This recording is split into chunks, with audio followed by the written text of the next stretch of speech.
Hi, my name's Tim Fief, and I go to the Grove here in Albany. So with me on the stage, I've got Brent Stutzman. He goes to the Difference Church, also here in Albany.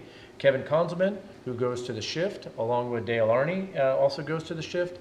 And Kyle Romy, who also goes here to the Grove in Albany. One of the goals that we had for our trip was to visit San Antonio and to see the system that they had in place there.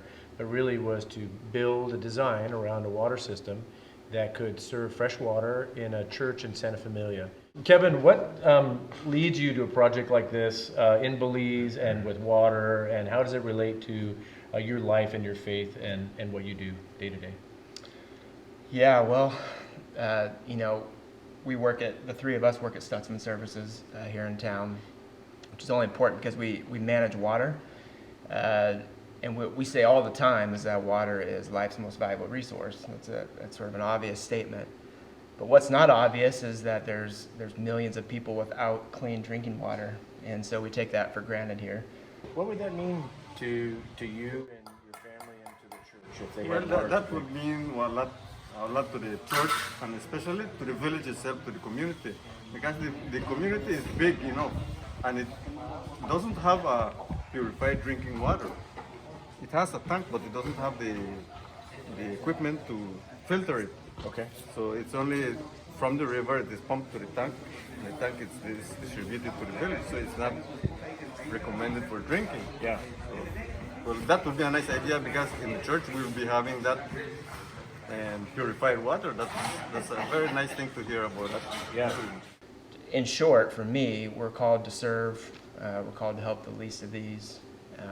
We're called to go. One of my favorite verses is Isaiah 6:8 that says, who shall go for me? Whom shall I send? And Isaiah says, here am I, send me. This was eye-opening and something that we can do, and we need people's help to do. So there's a problem to solve, and we can solve it. Can you talk about the expense of the water? So in that 2-week time, or when the water's not drinkable, how expensive is it? Right now, well, the water, we need to buy water $5 a gallon over here. A gallon? Yeah, $5 a gallon.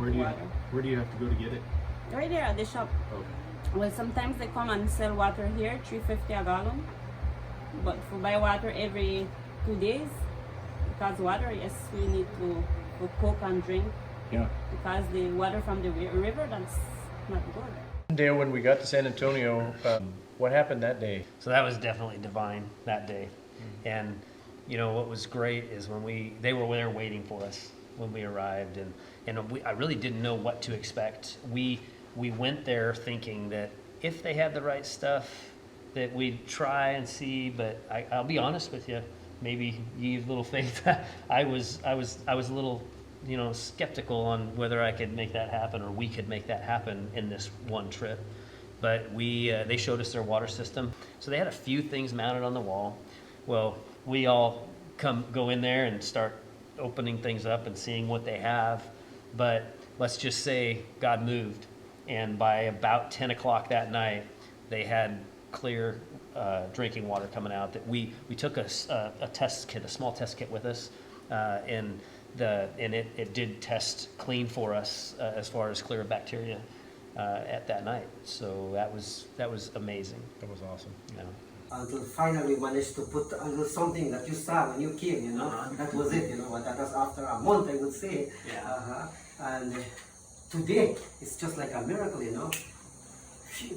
Just you were here like about 1:30 or 2, I would say, and right now, 8 p.m. I can imagine, and this thing water is flowing already here, so it's sort of like a miracle, but thank you so much from the bottom of my heart. Yeah.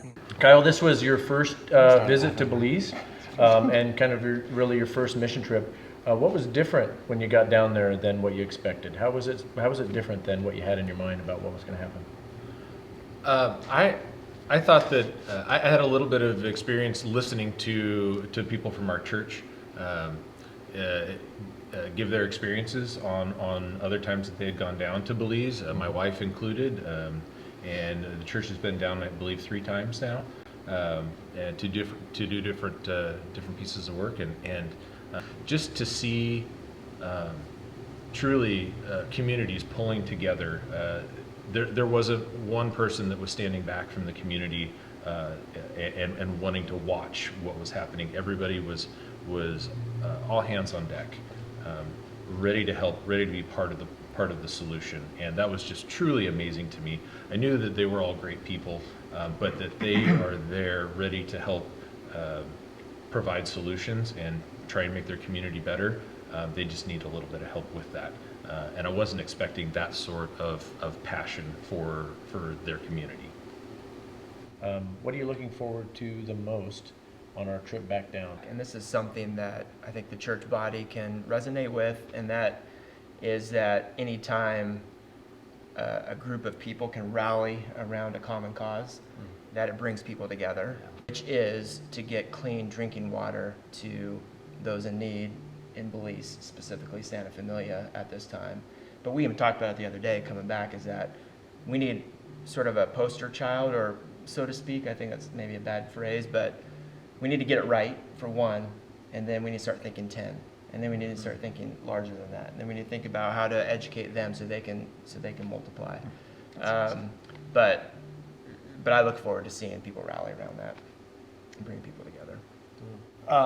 Definitely love the idea of getting water to a village that needs it. Love the people down there, and just going and all the experiences. So just talking to you guys in your 5 days that you were there, I loved hearing how God moved daily. Every step of the way he was in it. And so it's just such a fun experience, and meet new people, and especially just the fact that it's short-term trip with a long-term impact.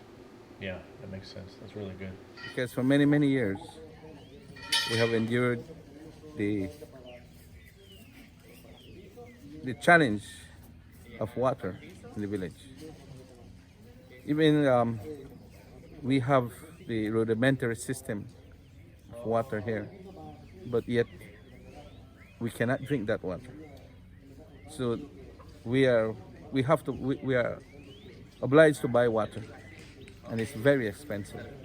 The water purification is very expensive, and we are glad that with this help, it will alleviate our burden, and that we pray that this project comes to fruition, because it will help not only the village, but it will help other villagers that are facing the same need that we are facing.